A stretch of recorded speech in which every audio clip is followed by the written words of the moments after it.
আল্লাহ পাক বললেন, কবুতর তুই আমার নবীকে বড় মোহাব্বত করেছিস। এ কবুতর তুই আমার নবীকে ভালোবেসেছিস। আমার নবীকে মোহাব্বত করে নবীর হেফাজতের জন্য গুহার মুখে ঘর বানিয়ে দিয়েছিস। কবুতর শুনে রেখে দে, আমি আল্লাহ পাক নবীর ভালোবাসার খাতিরে তোকে জানিয়ে দিলাম, কিয়ামত পর্যন্ত পৃথিবীর জমিনে তোর যত বংশপালা আসবে, তোদের জীবনেও আর কোনোদিন নিজের ঘর নিজেকে বানাতে হবে না, নিজের ঘর নিজেকে তৈরি করতে হবে না। ঘর বাঁধার টেনশন তোর মাথা থেকে আমি আল্লাহ দূর করে দিলাম। কবুতর কিয়ামত পর্যন্ত তোর ঘর আমার নবীর উম্মতেরা বানিয়ে দেবে। জোরে হবে না? কবুতরের ঘর কারা বানায়? ও কিন্তু ঘরের চিন্তা নেই ওর। আল্লাহ বলে, তুই নবীর জন্য ঘর বেঁধেছিস, দুনিয়া আর ঘর বাঁধবি কেন? যা, তোর ঘর বাঁধার চিন্তা দূর। আমরা বলছি নবী নবী করলে খাওয়া হবে। কে বলেছে নবী নবী করলে খাওয়া হবে না? তুমি নবীকে নবীর মতো ভালোবাসো, ভালোবাসার মতো বাসো। মাহরসা বলল, আল্লাহ আমি কি বাদ পড়ে যাব? আল্লাহ বললেন, না, তুই আমার নবীকে মোহাব্বত করে নবীর হেফাজতের জন্য গুহার মুখে জাল বুনে দিয়েছিস। মাকড়সা, আমি আল্লাহ পাক তোর ব্রেন থেকে তোর বংশ যারা দুনিয়াতে কিয়ামত পর্যন্ত আসবে, এদের ব্রেন থেকে আমি আল্লাহ খাওয়ার চিন্তা দূর করে দিলাম। তোদের কোনোদিন আর খাওয়ার জন্য কোথাও ছুটে বেড়াতে হবে না।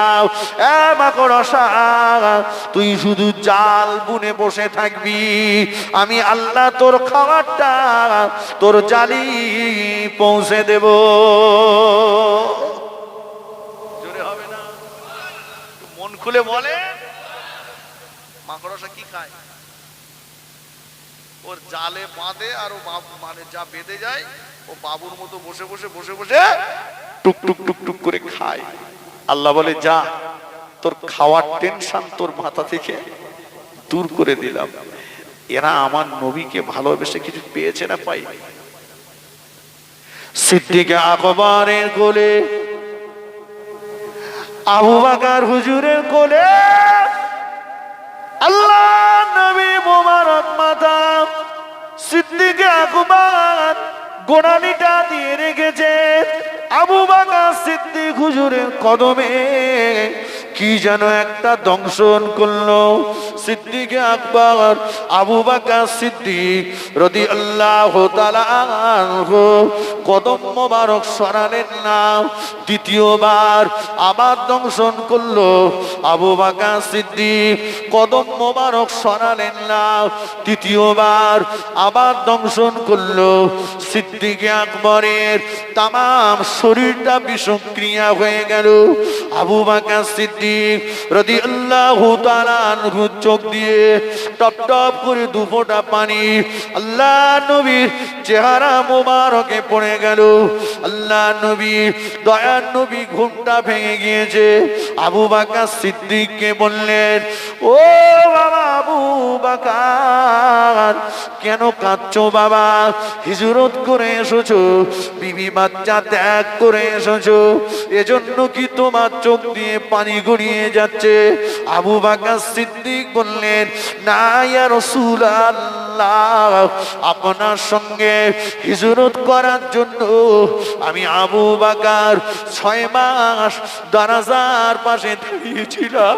শুধু আমি একা দাঁড়িয়ে থাকিনি, আমার মেয়ে আসমা ও খাওয়ার রেডি করে নিয়ে আমার সঙ্গে আমার আসমাও দাঁড়িয়েছিল।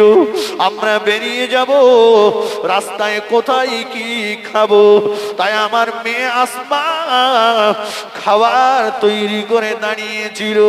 ওগো আল্লাহ নবী, বিবি বাচ্চার জন্য কাঁদিনা।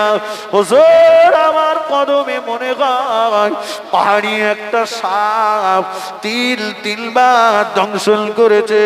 আল্লাহ নবী বললেন, ও বাবা আবু বকর, প্রথম যখন দংশন করলো, কেন তুমি তোমার কদমটাকে সরিয়ে নিলে না? আবু বকর সিদ্দিক বলেছিল, ইয়া রাসূলুল্লাহ, হাবিবাল্লাহ, ওই সাপটা আমি আবু বকর আমার কদমে কেন?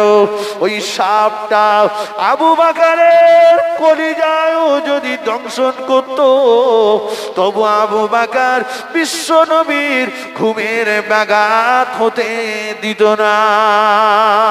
আর একটু জোরে বলেন সুবহানাল্লাহ। আল্লাহ নবী বললেন, ও বাবা আবু বকর, কদমটাকে টেনে নাও বাবা।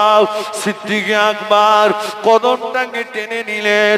আল্লাহ নবী দেখছেন ওই গুহা ছিদ্রের ভিতর থেকে বয়স্ক একটা সাপ, জয়ীব কমজোরি একটা সাপ আস্তে আস্তে বার হয়ে আসলো। আল্লাহ নবীর সম্মুখে এসে সাপের জবান খুলে গেল। ইয়া রাসূলুল্লাহ, ইয়া হাবিবাল্লাহ, হুজুর আমার বেয়াদবি মাফ করুন, হুজুর আমার বেয়াদবি ক্ষমা করুন। বয়সটা আমার 450 থেকে 500 বছর হয়ে গিয়েছে। হুজুর, ইন্তজার করছি গুহার ভিতরে এক দু নয়ন ভরে আপনাকে একবার দেখার জন্য। অনেকটা ছিদ্র করেছিলাম, আবু বকর সব ছিদ্রগুলো বন্ধ করে দিয়েছে।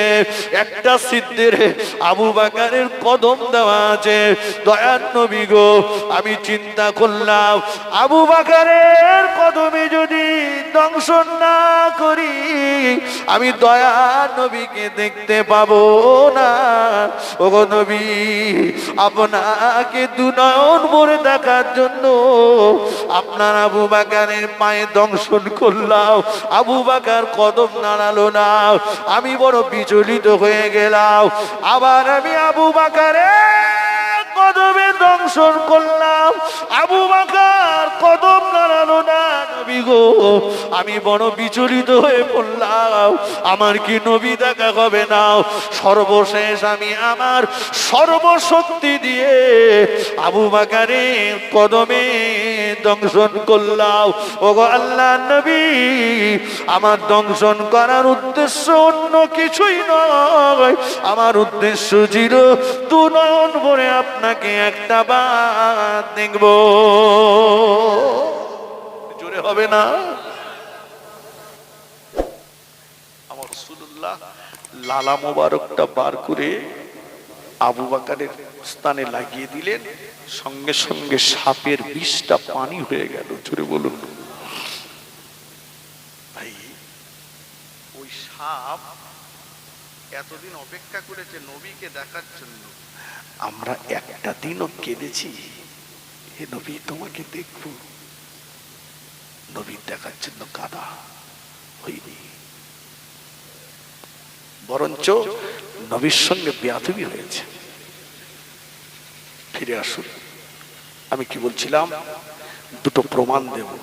নবী বলেছে আমার দুনিয়ায় বেঁচে থাকাটাও কল্যাণকর, আমার ইন্তেকালের পরে জীবনটাও কল্যাণকর।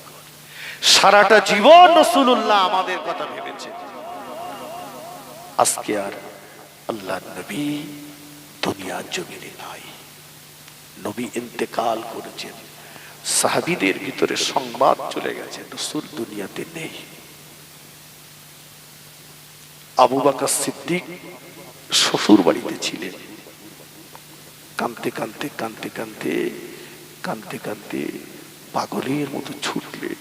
ছুটে ছুটে এসে দেখেন আল্লাহ রাসূলকে একটা চাদর মুড়ি দিয়ে শুইয়ে রাখা হয়েছে। বাবা, একটা দিন আমাদের আগামীতে আসছে যেদিন আমাদের গায়ের জামা কাপড় খুলে নিয়ে চাদর মুড়ি দিয়ে শুইয়ে দেবে। কথা সত্য না মিথ্যা? কথা বলেন। আল্লাহ রসুল বলেছেন আন-নাওমু আখুল মাউত, ঘুম হলো মরণের ভাই। কোন মানুষ যখন ঘুমিয়ে যায় তার ভিতর থেকে রূহটা বেরিয়ে যায়, ওই রূহটা আসমান আর জমিনের মাঝখানে ঘুরতে থাকে, ঘুরে ঘুরে এসে যখন মানব দেহের ভিতরে প্রবেশ করে তখনই তার ঘুম ভাঙে।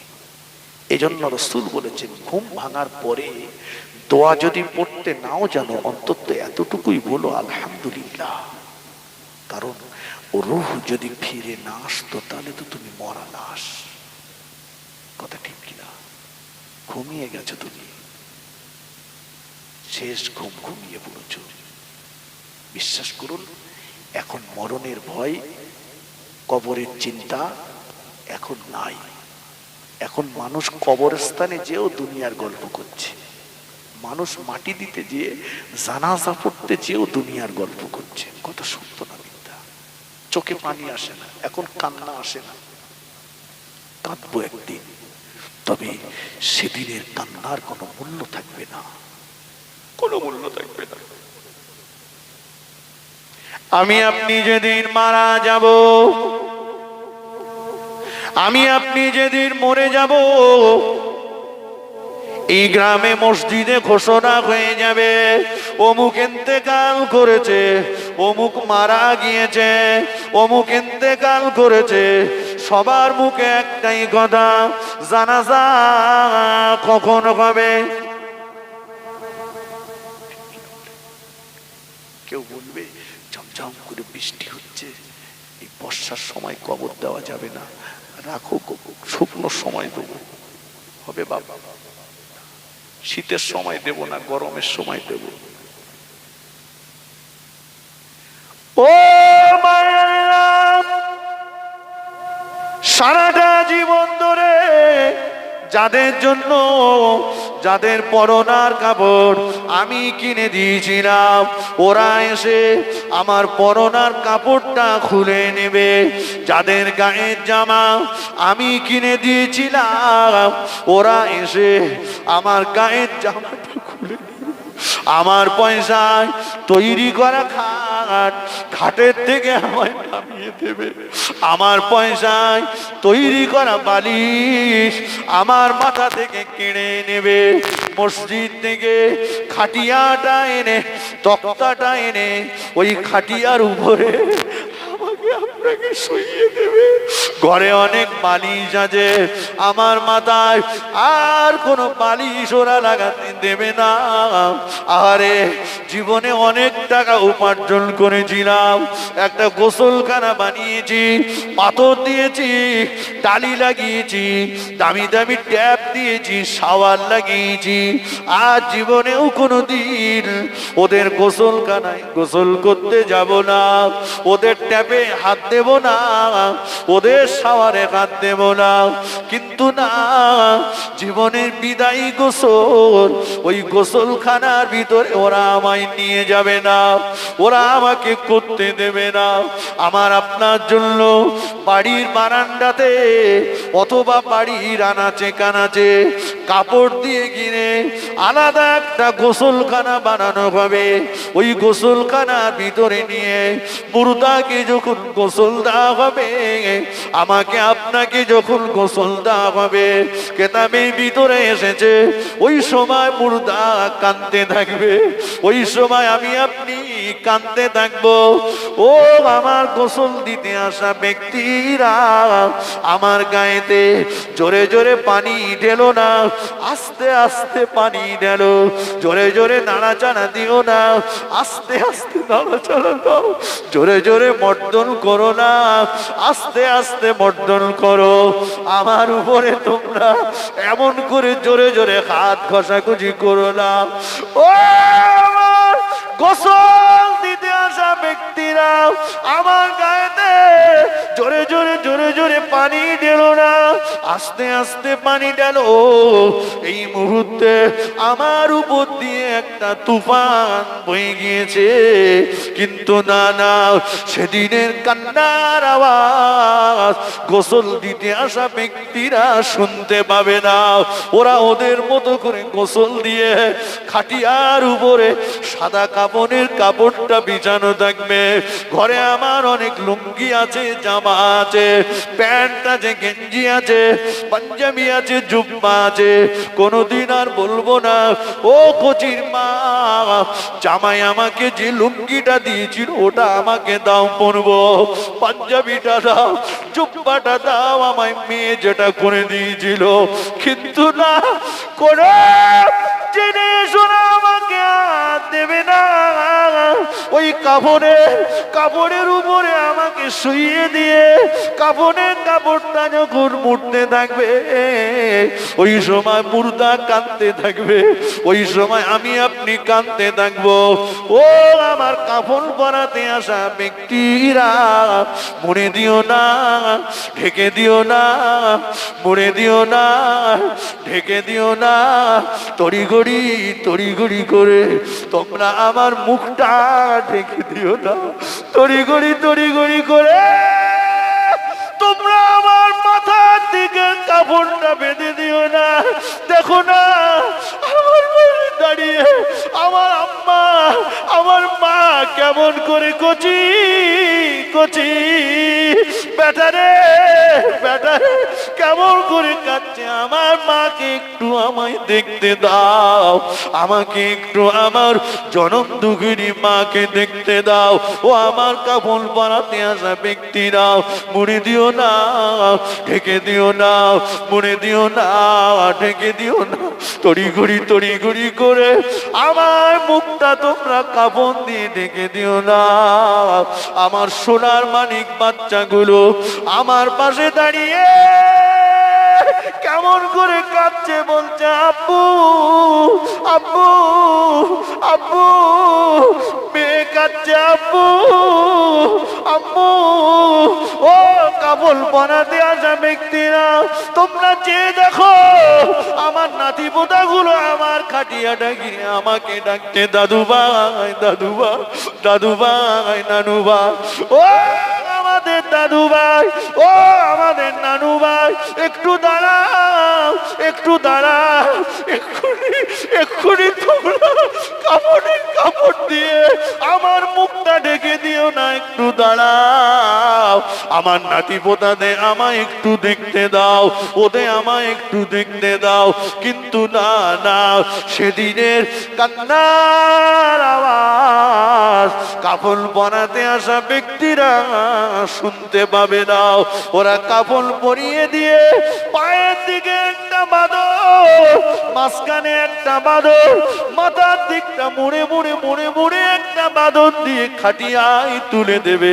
খাটিয়ায় যখন আমার লাশটা কাঁধে করে নিয়ে সবাই কাঁধে নেবে, প্যাসেঞ্জার আমি একা থাকবো, সবাই আমার গাড়ি উঁচু করে নেবে, প্যাসেঞ্জার আমি একা শুয়ে থাকবো। ওই সময় কাপড়ের ভিতর থেকে মুর্দা কাঁদতে থাকবে।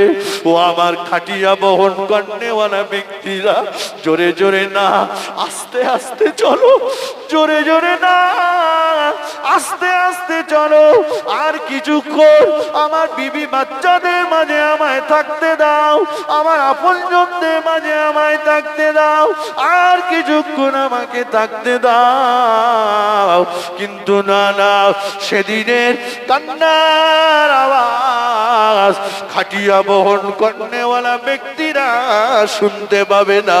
খাটিয়া করে নিয়ে জানাজা সম্পন্ন করে ওই কবরস্থানে দিয়ে আসবে। আর কেউ কোনোদিন কবর খুঁড়ে দেখতে যাবে না আমি আপনি কবরে কেমন আছি। যাবে? কথা বলেন, যাবে না। আর কোনোদিন কেউ কবর খুঁড়ে দেখতে যাবে না কবরের ভিতরে কেমন আছি, চলে যেতে হবে। কিন্তু বিশ্বাস করুন, আমরা সেই দিনটা ভুলে যে দুনিয়ার আত্মহারা হয়ে গেছি, ভুলে গেছি। আমার দয়ার নবী, আমার আল্লাহ যদি রহম করেন, যেখানে একটা লাশ শোয়ানোর পরে একটা মানুষও দাঁড়িয়ে থাকতে পারে না, কথা ঠিক কিনা বলে? কবরে লাশ শোয়ানোর পরে পাশে কেউ দাঁড়াতে পারবে বাবা? ওরা সব আতালি দিয়ে মাটি পুড়ে দিয়ে চলে আসবে, যে কবরে নড়াচড়া করবে না। অন্ধকার কবর, সাপ বিছুদের 99টা করে সাপ দেবে, একবার দংশন করলে পর্যন্ত জ্বালা করবে। কি হবে উপায়? কি হবে? কেঁদেছি আল্লাহর কাছে, মুসিবত না পাই যদি, মুসিবত না পাই যদি, করুণা তোমার কবরে হাসরে কি হবে আমার, কবরে হাসরে কি হবে আমার। মুসিবত না পাই যদি, মুসিবত না পাই যদি, করুণা তোমার কবরে হাসরে কি হবে আমার, কবরে হাসরে কি হবে আমার। আসি গো ডুবে আমি পাপেরি সাগরে, না জানি কি হবে ও পারে হাসরে। আসি গো ডুবে আমি পাপেরি সাগরে, না জানি কি হবে কবরে হাসরে। তোমারি সুপারিশ বিনা কেমনে হব পার, কবরে হাসরে কি হবে আমার। আল্লাহুম্মা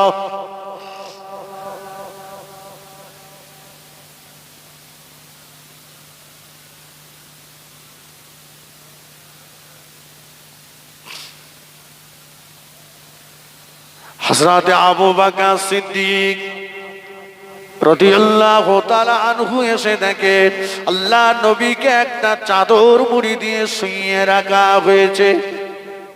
কথা বলছিলাম তো। ও মায়েরা,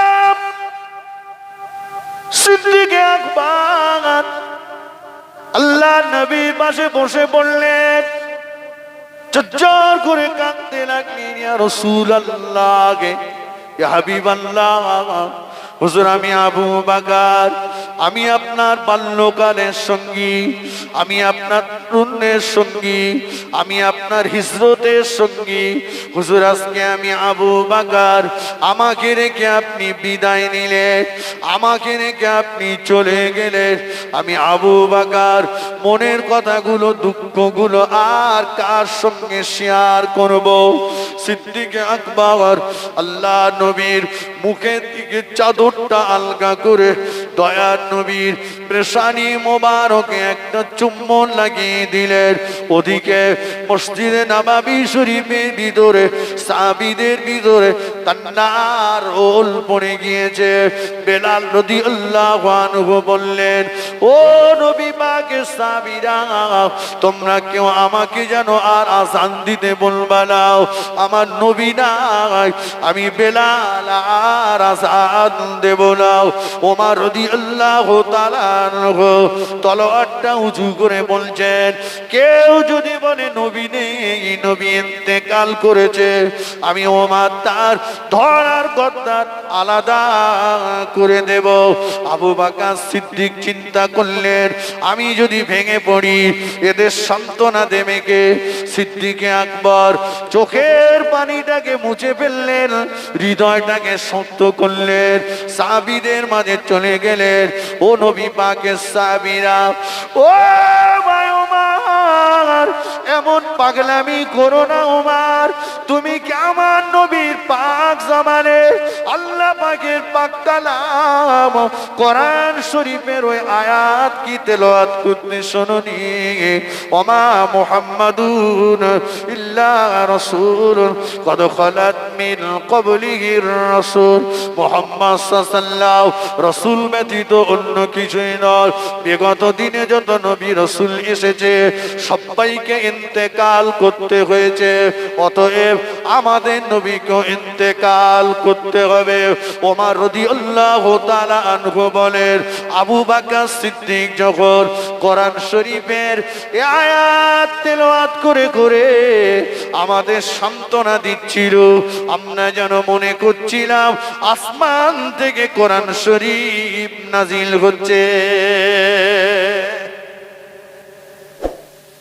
আবু বকর সিদ্দিক সবাইকে সান্ত্বনা দিচ্ছে। বাড়ির বড় যে হয়, বিপদে মুসিবতে ঝড়টা বেশি তার উপর দিয়ে যায়, কথা ঠিক কিনা বলি?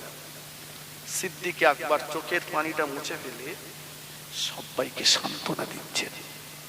কিন্তু এবারে যে একটা কঠিন মুহূর্ত, আমার নবীকে কবরের মাটিতে নামানোর পালা।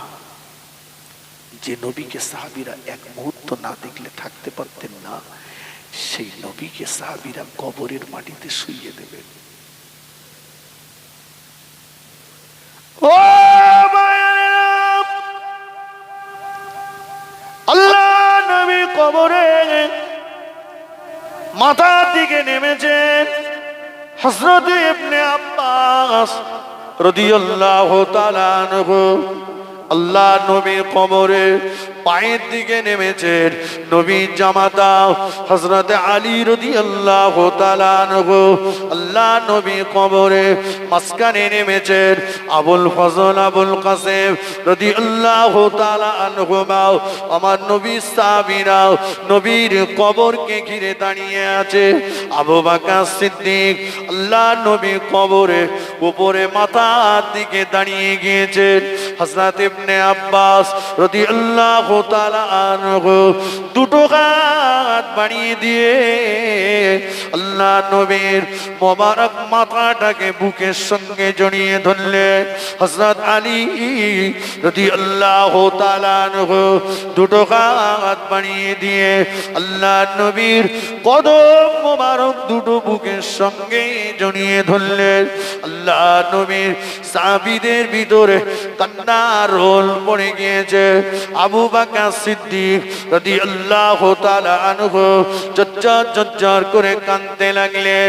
যে আবু বকরের চোখে এতক্ষণ পানি ছিল না, ওই আবু বকর সিদ্দিক কাঁদতে লাগলেন। ও ইবনে আব্বাস, খুলে দাও, খুলে দাও, একটা বার দয়ার নবীর মাথার দিকে কাফনের কাপড়টা খুলে দাও। নবী আমার বাল্যকালের সঙ্গী, নবী আমার সঙ্গী, নবী আমার হিজরতের সঙ্গী, দয়া নবীর চাঁদ মুখখানা একবার দেখেনি। হযরত ইবনে আব্বাস রাদিয়াল্লাহু তাআলা আনহু দয়া নবীর মাথার দিকে কাফনের কাপড়টা খুলে দিলেন। আবু বকর সিদ্দিক ডুগুরে কেঁদে ফেললেন। ও ভাই ইবনে আব্বাস, একটা বার দয়ার নবীর নূরের মুখটা দিকে চেয়ে দেখো। দয়ার নবীর ঠোঁট দুটি যেন বিড়বিড় বিড়বিড় করে। দয়ার নবী দুই চোখে দুই কোণে যেন বিন্দু বিন্দু পানি জমে আছে। হযরত ইবনে আব্বাস বলেন, আমি আমার দয়ার নবীর নূরের মুখটার দিকে তাকালাম, আমি দেখতে পেলাম দয়ার নবীর দুই চোখে দুই কোণে বিন্দু বিন্দু পানি জমে আছে। নবীর ঠোঁট দুটি বিড়বিড় বিড়বিড় করে। আমি আমার নবীর পবিত্র জবানের পাশে আমি আমার কানটাকে নিয়ে গেলাম। নবী আমার কবরের মাটিতে শুয়ে বলতে লাগলেন, রব্বি হাবলি ইয়া উম্মতি, আল্লাহ আমার গুনাহগার উম্মতের উপায় কি হবে? আল্লাহ আমার গুনাহগার উম্মতের উপায় কি হবে? তাহলে নবী দুনিয়াতে কেঁদেছেন, কবরে শুয়েও আমাদের কথা কাঁদছেন কিনা? নবী বলেছেন আমার বেঁচে থাকাটাও কল্যাণ, ইন্তেকালের পরের জীবনটাও। ও আল্লাহ নবী বললেন, ও আমার সাহাবীরা শুনে রেখে দাও, আমি রাসূলুল্লাহ আমার দাবিতে, আমার আবদারে, আমার দাবিতে প্রতি সোমবার এবং শুক্রবার, প্রতি সোমবার এবং শুক্রবার আল্লাহ পাক ফেরেশতা দিয়ে আমার উম্মতের আমলনামাটা আমি রাসূলুল্লাহ আমার মাজার মুকাদ্দাসে পৌঁছে দেবে। জোরে হবে না? জোরে বলেন না সুবহানাল্লাহ। ও প্রতি সোমবার এবং শুক্রবার আমি রাসূলুল্লাহ আমার দাবিতে আল্লাহ পাক আমার উম্মতের আমলনামাটা আমি রাসূলুল্লাহ আমার মাজার মুকাদ্দাসে পৌঁছে দেবে। আমি নবী যদি দেখতে পাই আমার কোন উম্মতের আমলনামায় গুনাহ বেশি হয়ে গিয়েছে, নেকি কম হয়ে গিয়েছে, গুনাহ বেশি হয়ে গিয়েছে, নেকি কম হয়ে গিয়েছে, আমি রাসূলুল্লাহ আমার রওজা পাক থেকে উম্মতের আমলনামার গুনার জন্য আল্লাহ পাকের দরবারে মাগফিরাত কামনা করব। আল্লাহ পাকের কাছ থেকে উম্মতের জীবনের আমলনামার গুনাহগুলো ক্ষমা করিয়ে নেব। জোরে বলতে পারেন না সুবহানাল্লাহ? তাকবীর দেন, নারায়ে তাকবীর, নারায়ে তাকবীর। এমন নবী কি আছে? তাহলে নবী কবরে শুয়ে শুয়েও কাদের চিন্তা করছেন? একটু জোরে বলেন। আমাদের চিন্তা। সেই নবীকে আমরা ভালোবাসি? একটু কথা বলেন, হ্যাঁ না বলেন। বাসি তো? আমি জানি আমরা সবাই বলি ভালোবাসি। আচ্ছা ভাই, আমার মুরব্বীরা সকালে হাতে একটা 1000 দানার তসবিহ নিলাম, সকাল থেকে সন্ধ্যা পর্যন্ত নবীকে ভালোবাসি, নবীকে ভালোবাসি, নবীকে ভালোবাসি, নবীকে ভালোবাসি, নবীকে ভালোবাসি। এটা কি ভালোবাসা হলো? কথা বলেন। আল্লাহ বললেন, মা আতাকুমুর রাসূলু ফাকুজুহু ওয়া মা নাহাকুম আনহু ফান্তাহু। আমার নবী যেটা করতে বলেছে সেটা করো, আর নবী যেটা করতে নিষেধ করেছে ওটা ছেড়ে দাও। যে মানুষটা নবী পাকের করতে বলা কাজগুলো করলো আর নিষেধ করা কাজগুলো ছেড়ে দিল, ওই মানুষটাই তো আমার নবী পাকের প্রকৃত ভালোবাসার দাবিদার। ঠিক কিনা বলেন? জি। আল্লাহ রাসূলের একটা হাদিস শোনাই, দেখি নবীর করতে বলা কাজ আমরা কতটা করছি। আরে নবীকে ভালোবাসি মানে নবীর যেটা ভালো লাগবে সেটা আমারও ভালো লাগবে, নবী যেটা পছন্দ করতেন সেটা আমার পছন্দ হবে, তাই তো নাকি? আল্লাহ নবী বললেন, ইন্নী উহিব্বুস সালাসা ও আমার সাহাবীরা, আমি রাসূলুল্লাহ তিনটে জিনিসকে বড় পছন্দ করি, আত্তিবা ওয়ান নিসা, কুররাতু আইনি আস-সালাত।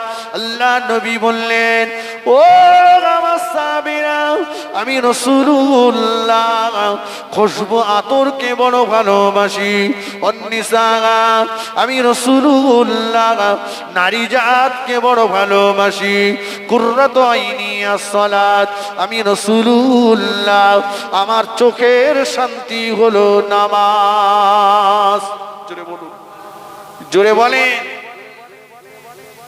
নবী বলেছেন আমি তিনটে জিনিসকে ভালোবাসি, আত্তিবা খুশবু আতর ভালোবাসি, আর নিসা নারী জাতকে ভালোবাসি, 3 নম্বর কুররাতু আইনি আস-সালাত, আমার চোখের শান্তি হলো নামাজ। ভাই শেষের দিক থেকে ধরে আসি, নামাজির সংখ্যা বেড়েছে না কমেছে? একটু হ্যাঁ না বলেন। শুক্রবারে মুসল্লি বেড়েছে, সাপ্তাহিক মুসল্লি বেড়েছে, কথা ঠিক কিনা বলেন? তবে এই সাপ্তাহিক মুসল্লি শুক্রবারে যায়, এরা এত ব্যস্ত দেখবেন মসজিদে ইমাম সাহেব যখন খুতবা দিচ্ছে তখন ঢুকছে আর 2 রাকাত পড়েই পালাচ্ছে। কথা সত্য না মিথ্যা? আপনাদের কি হচ্ছে আমি জানি না, 2 রাকাত পড়েই পালাচ্ছে। শোনো, যারা 2 রাকাত পড়ে পালিয়েছো, বসিরহাটের আল্লামা হুজুর লিখেছেন, এই যারা আখিরি জোহরের নামাজ পড়লো না, এদের বছরে 52টা জোহর কাজা হওয়ার আশঙ্কা রয়েছে। এরা কিয়ামতের ময়দানে ধরা পড়ে যাবে না, যাবে না। মসজিদে গেলে এত ব্যস্ত কেন? দেখবেন মসজিদে ইমামের কেরাত যদি লম্বা হয়, বায়ান যদি লম্বা হয়, দোয়া যদি লম্বা হয়, মসজিদ থেকে বেরিয়ে বলছে এই ইমাম আর চলবে না, এরে বাদ দে। কেন?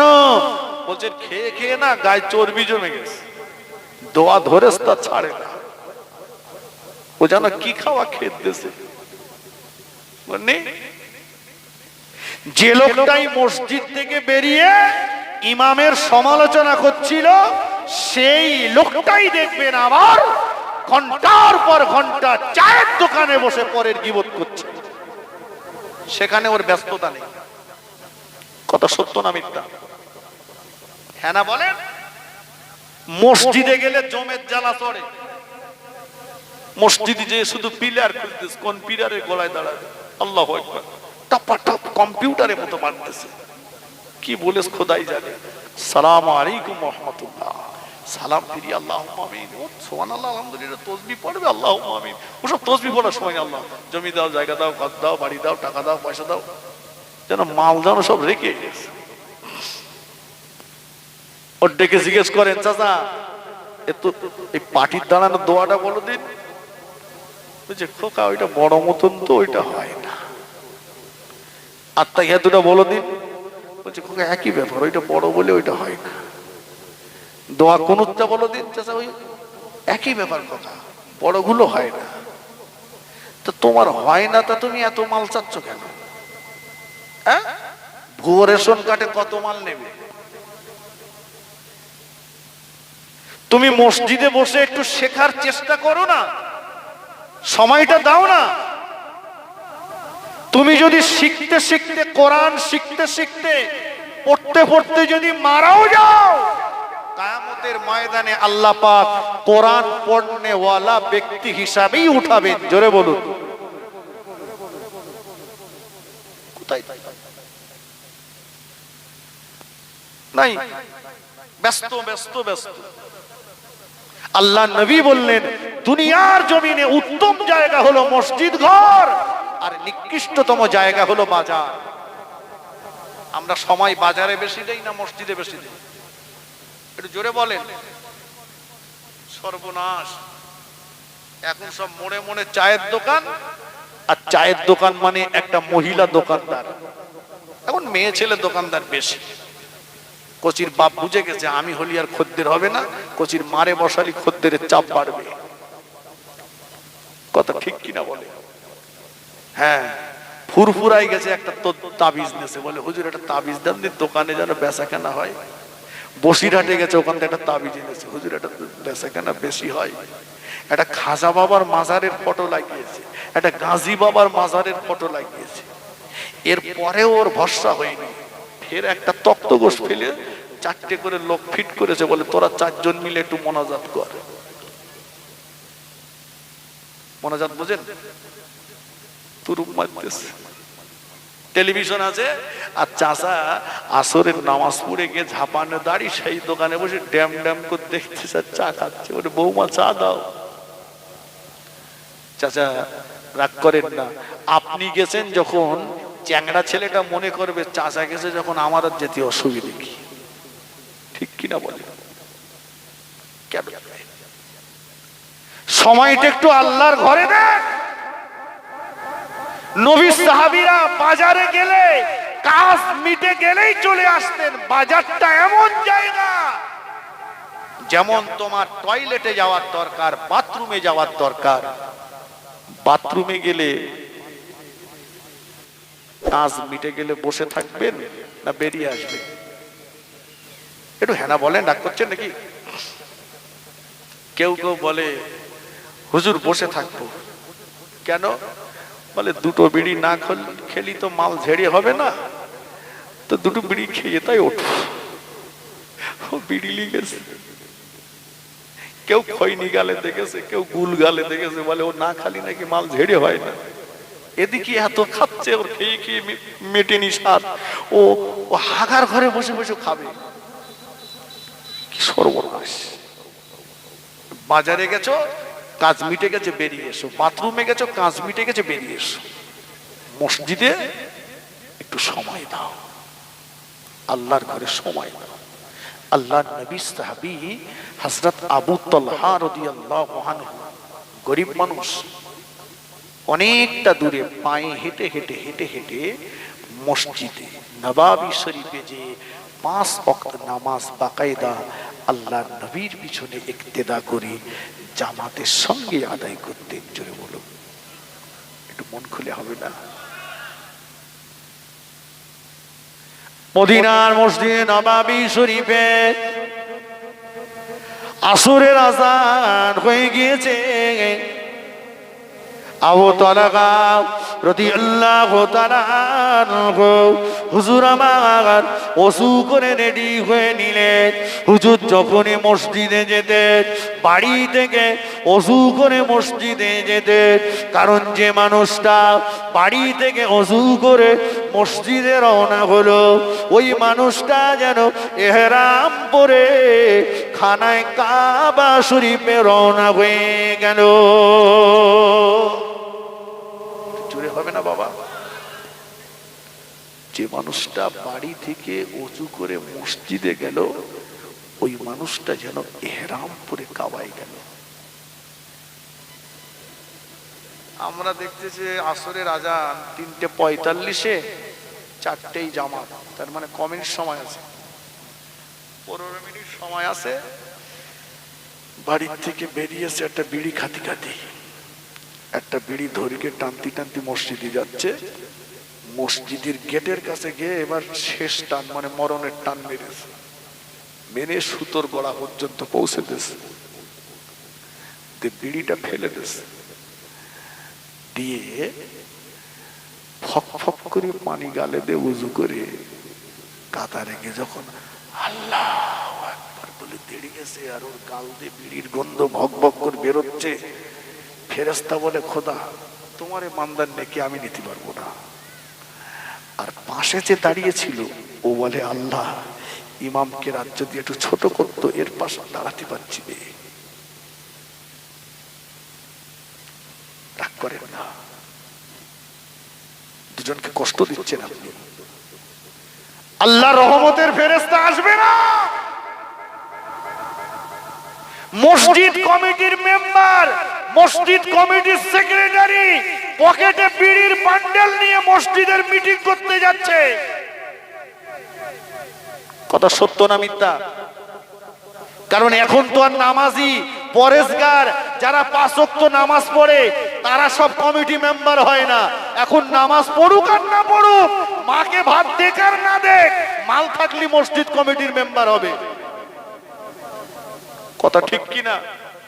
ওর মাল আছে, ও মসজিদে বড় পদ পেয়েছে, আর পদ পেয়েই মনে করছে ইমাম সাহেব ওর বাপের চাকর। ও নিজে দাঁড়িয়ে কি করে পেশাব করতে হয় জানে না, ইমাম সাহেবের হুঁশ ফিরাচ্ছে।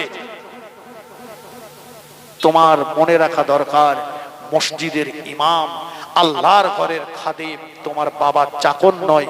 তুমি তার সঙ্গে আদবের সঙ্গে কথা বলো। কথা বোঝেননি? কিছু কিছু কমিটি মেম্বার আছে, কিছু কিছু হাজী সাহেব এসছে মক্কা থেকে ঘুরে এসে, ও মনে করেছে আমার 14 পুরুষ উদ্ধার হয়ে গেছে, বলে জান্নাত পুরো কিনে বাড়িয়ে নিয়েছে। কে বলেছে তোমাকে এই কথা? কিতাবের ভিতরে এসেছে হাজরে আসওয়াদ পাথরের 2টো গুণ রয়েছে। একটা গুণ হলো কেউ যদি হালাল টাকা নিয়ে হজে যায়, ওই ব্যক্তি হাজরে আসওয়াদে চুম্বন করলে হাজরে আসওয়াদ তার জীবনের গোনাগুলো টেনে নিয়ে তাকে বেগুনা মাসুম বানিয়ে দেয়। কেউ যদি হারাম টাকা নিয়ে, হক মারা টাকা নিয়ে, আত্মসাৎ করা টাকা নিয়ে, গরিবের ফাঁকি দেওয়া টাকা নিয়ে, ফারাজ নষ্ট করা টাকা নিয়ে হজে যায়, হাজরে আসওয়াদ যত গোনা টেনে রেখেছিল সমস্ত গোনাগুলো ওর উপরে সুপে দেয়। তুমি কি করে ভাবলে তুমি বেগুনা মাসুম হয়ে গেছো? জানো, মসলার কিতাবে রয়েছে হাজী সাহেব, আপনি যখন মিনাতে শয়তানকে পাথর মারতে যাবেন, মুজদালিফা থেকে ওই পাথরগুলো কুড়িয়ে নিয়ে যাবেন।